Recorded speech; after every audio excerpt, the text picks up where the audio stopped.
माता दी। आप सभी को नवरात्रि की हार्दिक शुभकामनाएं। माता रानी की कृपा आप पर और आपके परिवारजनों पर सदा बनी रहे।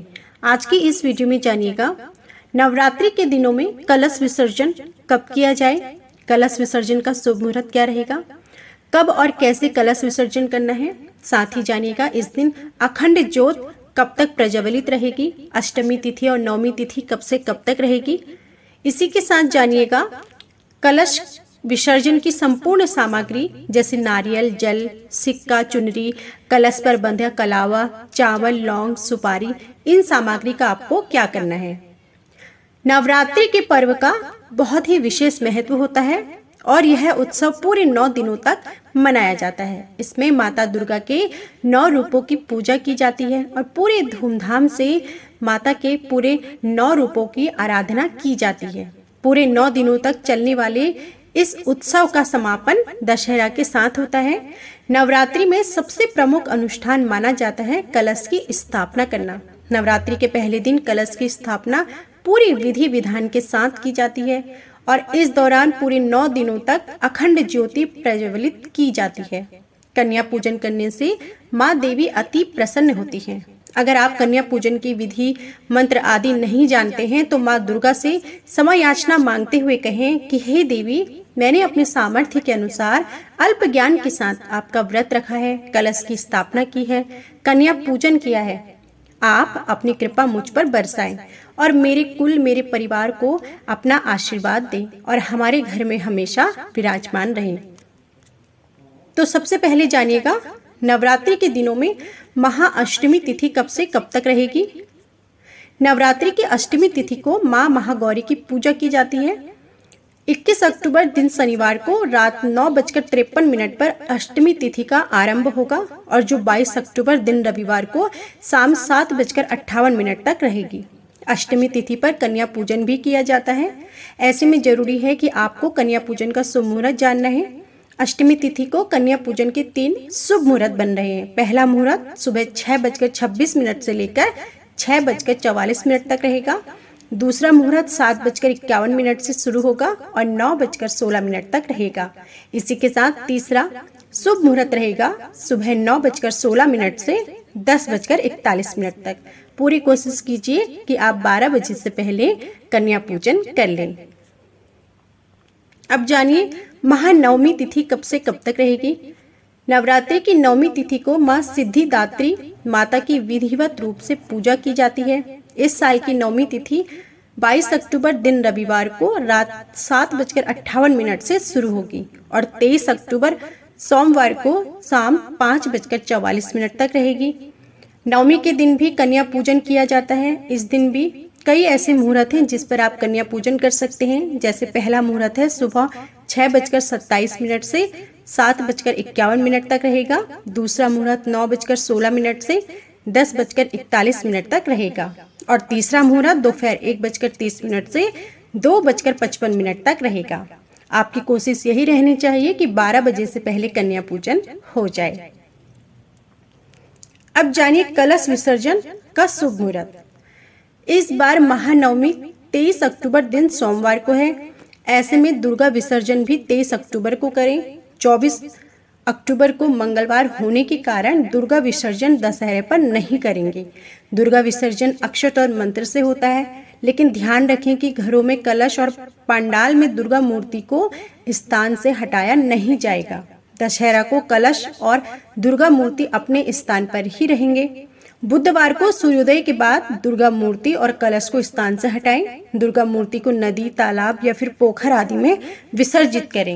इस बार 24 अक्टूबर को मंगलवार होने के कारण दुर्गा विसर्जन यानी कलश विसर्जन नहीं करा जाएगा। मंगलवार के दिन यह अशुभ माना जाता है, तो फिर कोशिश करें या फिर आप महानवमी के दिन कलश विसर्जन करें या फिर आप दशहरा के अगले दिन भी विसर्जन कर सकते हैं। रवि और सर्वार्थ सिद्धि योग में दुर्गा विसर्जन करें। महानवमी के दिन रवि योग और सर्वार्थ सिद्धि योग बन रहे हैं। सर्वार्थ सिद्धि योग प्रातः काल में 6:27 से शुरू हो जाएगा, जो शाम को 5:14 तक रहेगा, जबकि रवि योग तो पूरे दिन ही है। ऐसे में आप दुर्गा विसर्जन रवि और सर्वार्थ सिद्धि योग में कर सकते हैं। आप नवमी के दिन भी कलश विसर्जन यानी दुर्गा विसर्जन कर सकते हैं।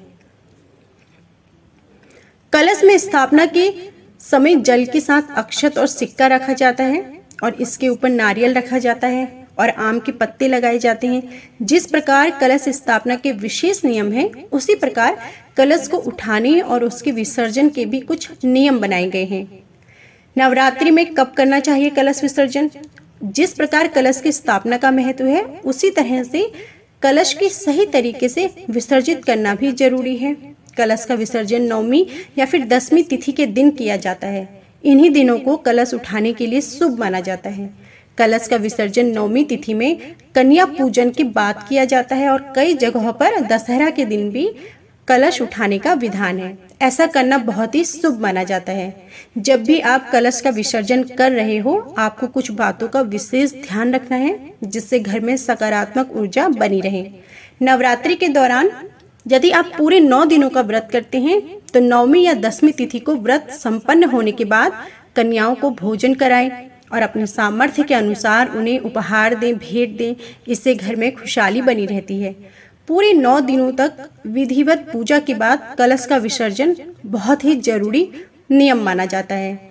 कलश विसर्जन करते हुए आपको एम ह्रीं क्लीं चामुंडाय विच्चे मंत्र का जाप जरूर करना है। ऐसा करने से आपको पूजा का पूर्ण फल प्राप्त होता है।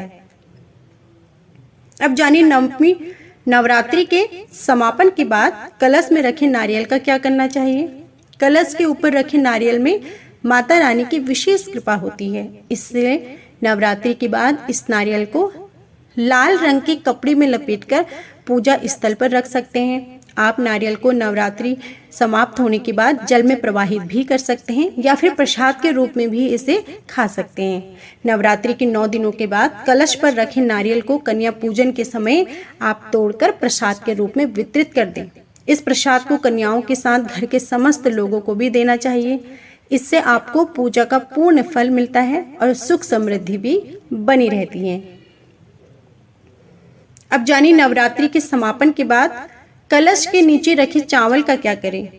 घर में कलश स्थापना करते समय कलश के नीचे अक्षत रखे जाते हैं, जिन्हें शुभता का प्रतीक माना जाता है।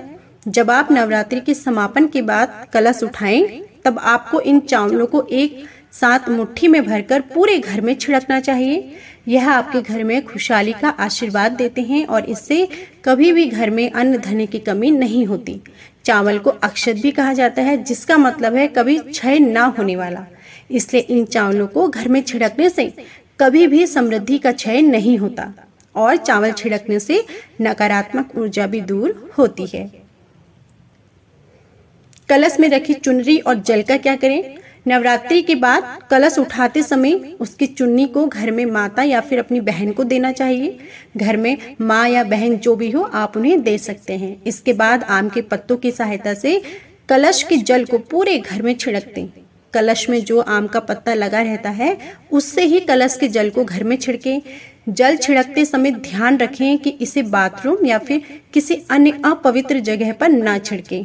अगर जल बच जाता है तो उसे पेड़ पौधों में डाल दें। ये पवित्र जल घर में समृद्धि बढ़ाता है। इसके साथ ही घर में सकारात्मक ऊर्जा का वास भी होता है। बचे हुए जल को तुलसी या फिर समी के पौधे में डाल दें। कलश में जो सिक्का रखा हो उसे निकालकर अपने माथे से लगाएं और उसे अपने घर की तिजोरी या जहाँ भी आप अपना धन रखते हो वहाँ रख दें। इससे धन धान्य में वृद्धि होती है और आपका जीवन भी सुखमय बना रहता है। अब यदि आपने अखंड ज्योत जलाई है तो जान लीजिए कि आपको कब तक प्रज्वलित रखनी है। अखंड ज्योति को दशहरा की रात यानी शाम तक प्रज्वलित करके रखें। इसके साथ ही जौ को अपने गार्डन या फिर किसी गमले में रख दें। महानवमी के दिन पूरा दिन पूरी रात अखंड ज्योति रहने दें और दशहरा की रात तक इसे प्रज्वलित रहने दें।